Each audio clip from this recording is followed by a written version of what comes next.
Here's Richard's Freedom Hawk. Note back there it has the outriggers that swing off the stern to give it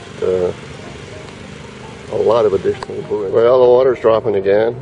It's 49.774.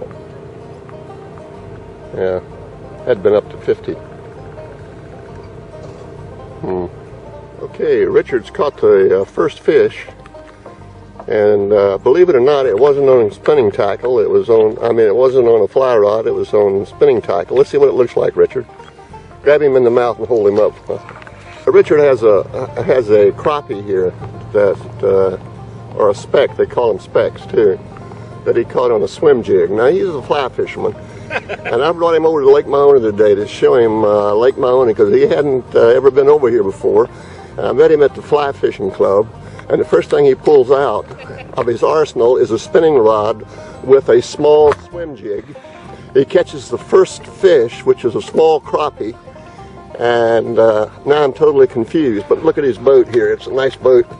It's the Freedom Hawk. It's got the outriggers there on the back. He can actually stand up. I'm sure he's going to demonstrate right now. All right, look at that. Look at that.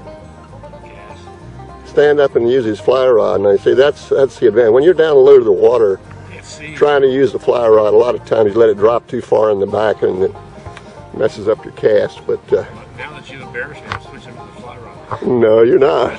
You caught a fish. All right, Richard. What's your last name, Richard? Dodd. Dodd. Richard Dodd. Okay. It's 11:30.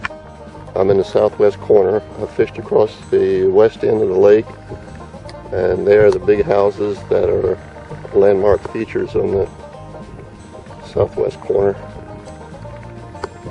And I'm going to fish around these pads right here. Okay, you guys want to see me use the fly rod? I haven't caught anything on the fly rod, but I haven't caught anything on the bait casting rod either. I'm over here on the south shore, and I'm pointing over to the landing across the lake. And here's a patch of reed grass that I'm going to cast the popping bug into and give you a demo. Okay, here we go.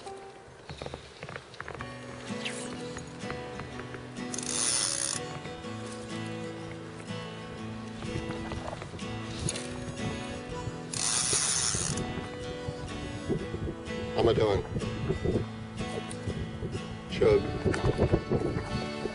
Chug.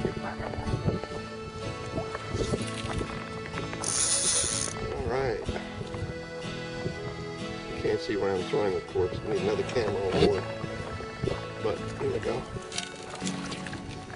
That was kind of clumsy.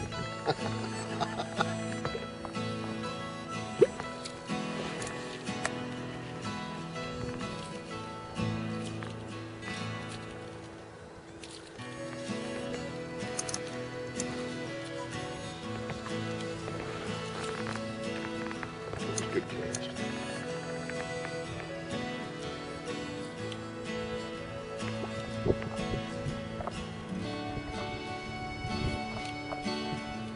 Just like with the bait casting outfit, you make a good cast to what you think is a good location, and nothing happens. Okay, I'm going to shorten this up a little bit, right straight over to the side here, into the grass there. And that'd be a treat if I were to catch a nice big one and be able to show you the retrieve and everything. Okay, make them straight over there. This is a popping bug tied by Ed Raptisardi of the Tri-County Fly Fishing Club. That's a nice thing about a fly rod, though. You can make a lot of casts, and you can roll it to a new location without even back casting.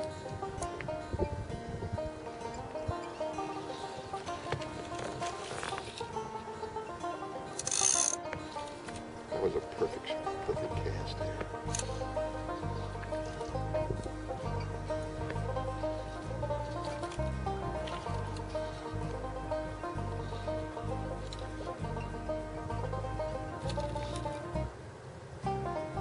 Okay, I'm sure that's that's enough for you.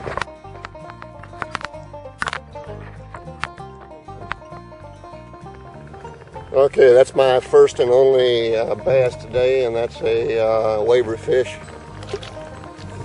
And Richard is back with me. I lost track of him for most of the day, and he said he'd caught two. He caught one on a popping bug. How big was it, Richard? How big was it? He's about 11, 12. 11 and 12, another waver fish. And he caught one just coming down through here, paddling and trolling with that crank bait on there. Yeah. Caught a bass on that. How big was that one? Same. Not very big. Yeah. Well, that's pretty interesting, though. That is that a diver, float dive, or is it just a? It's got that lip on it, pulls it down. But it floats otherwise. I think it's kind of suspended more than floating. Okay. Yeah. Well, it's been a pleasant day, guys. I'll tell you that. So, yeah, just look at this machine he's got here. This is something, isn't it?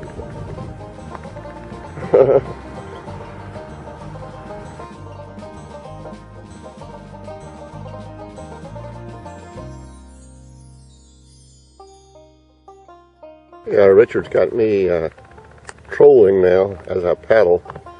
Of course you got to paddle. You got to make some headway in order to troll. But I got that short-billed crankbait on here so that if I stop paddling, it'll just float to the surface. And Richard's right up there ahead of me. He's doing the same thing. Okay, truly a dink. So that's number 2, though. Down here at the east end of the lake, in the park that we don't really think is very productive most of the time. Oh, there's the northeast corner where we like to fish. That's a good name for it. Yeah, anything less than 12 inches we call a dink. Very good. This one just really rocked my line. He hit hard, but he's another waver fish. Do I have him on camera? I hope so.